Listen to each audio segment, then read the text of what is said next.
मैं भारत का स्वर्ण हूँ, सुन लो, स्वर्ण हूँ। इंग्लिश में बोलूँ तो जर्नल, और शुद्ध हिंदी में बोलूँ क्षत्रिय।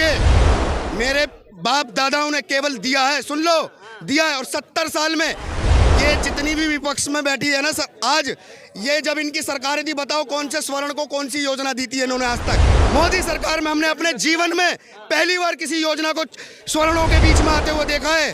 केवल स्वर्णों का छीनने वाले इन्होंने केवल छीनने का काम किया है, देने का नहीं। देश के युवाओं ने ये समझ लिया है कि सरकारी नौकरी का मतलब ही रोजगार होता है, ऐसी बात नहीं है। ये जो युवा खड़े हैं 35 साल तक पहले तैयारी करते हैं पीएससी की, यूपीएससी की, तब तक हाथ पैर में लग जाती है जंग।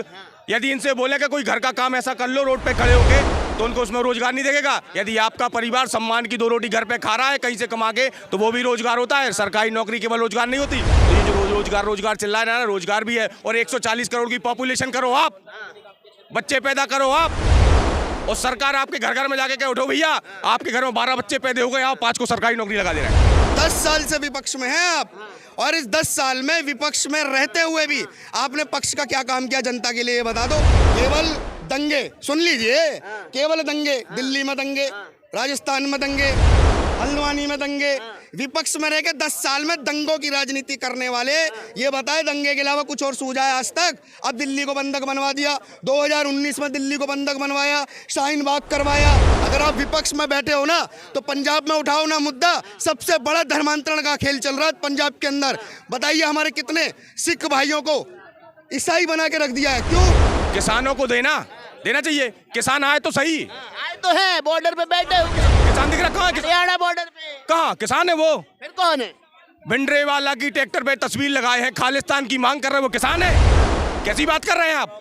जो कह रहा है कि मैं भारत से अलग पंजाब चाहिए, मैं खालिस्तान बनाना, आप उसे किसान कह रहे हैं? भारत का नेतृत्व इस समय नरेंद्र दामोदर दास मोदी जी कर रहे हैं, और वही रहेंगे। इनको हिला पाना और हटा पाना, ये जितने भी इंडी गठबंधन के थे, एक के भी बस की नहीं। अगर ये मोदी जी के अंगत समान पैर को हिला भी दे।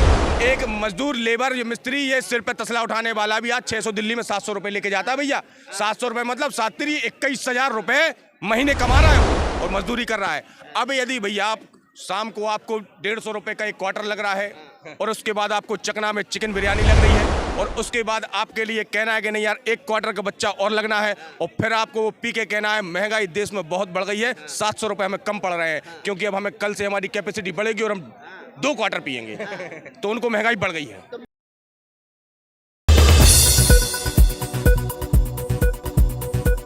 क्या कहेंगे 2024 में जब चुनाव आ रहे हैं, तो उसके पहले किसान आंदोलन, फिर संदेश खाली में महिलाओं का शोषण, और फिर ईवीएम पे उंगली उठाना, इन सब चीज़ों से पार पाकर 2024 में कौन बनेगा प्रधानमंत्री? देखो, ये चोर मोसेरे भाई जितने हैं, इनकी तो आप निकाल दो, इनमें से एक भी नहीं बनेगा। भारत का नेतृत्व इस समय नरेंद्र दामोदर दास मोदी जी कर रहे हैं, और वही रहेंगे। इनको हिला पाना और हटा पाना, ये जितने भी इंडी गठबंधन के थे, एक के भी बस की नहीं। अगर ये मोदी जी के अंगत समान पैर को हिला भी दे। अरविंद केजरीवाल कह रहे हैं 2029 में आम आदमी पार्टी सुपड़ा साफ कर देगी बीजेपी का, 2029 में। अरे अभी 2 दिन बाद केजरीवाल का सुपड़ा साफ हो जाएगा, जेल चला जाएगा ये 2 दिन में ही। आपको मालूम नहीं है जेल जाने वाला 2-3 दिन में ही?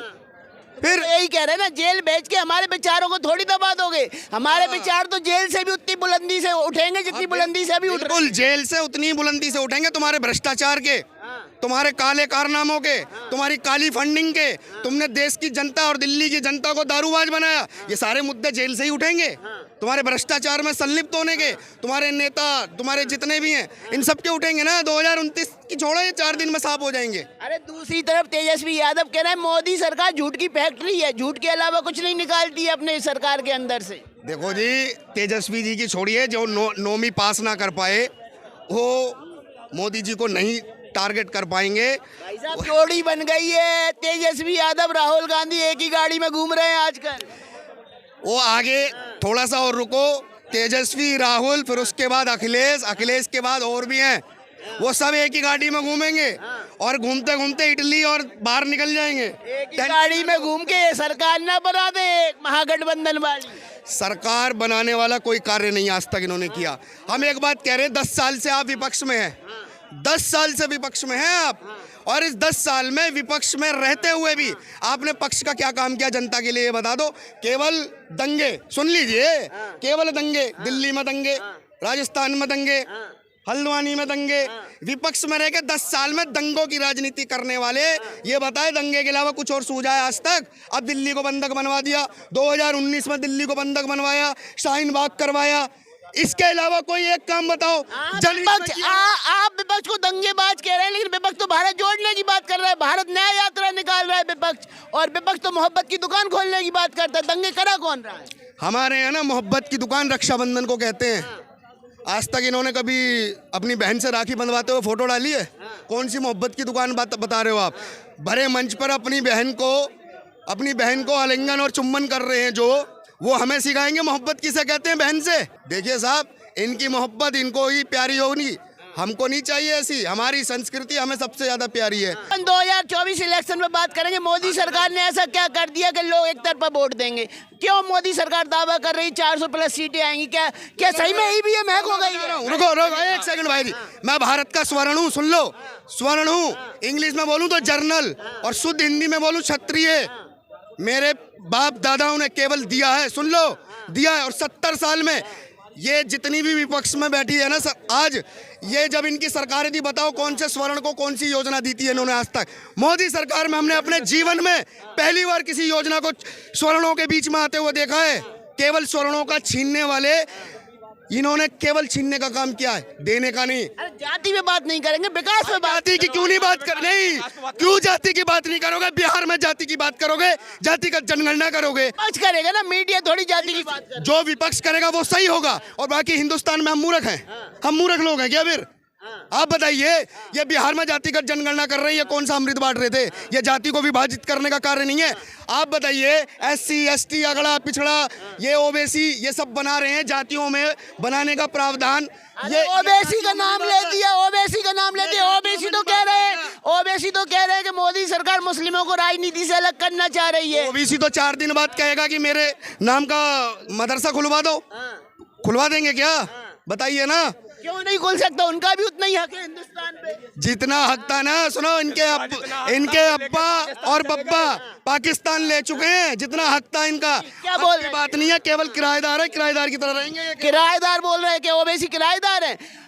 प्रथम नागरिक की दर्जा दिया गया है विपक्ष द्वारा, कह रहे सबसे ज्यादा हक मुस्लिमों का है। विपक्ष को पेट में दर्द इसलिए हो रहा है क्योंकि पहले के प्रथम नागरिक का दर्जा केवल माननीय राष्ट्रपति का होता है। आप गलत बात कर रहे हैं, ये बिल्कुल भी मत। पहला हक किसने बोला था? पहला हक मुस्लिमों का। प्रथम नालायक व्यक्ति का आप दर्जा दीजिए ओबीसी को, जो नालायक है, इस भारत का पहला व्यक्ति है वो। उन्होंने इल्जाम लगाया कि मोदी सरकार मुस्लिमों को राजनीति से दूर रखना चाहती है।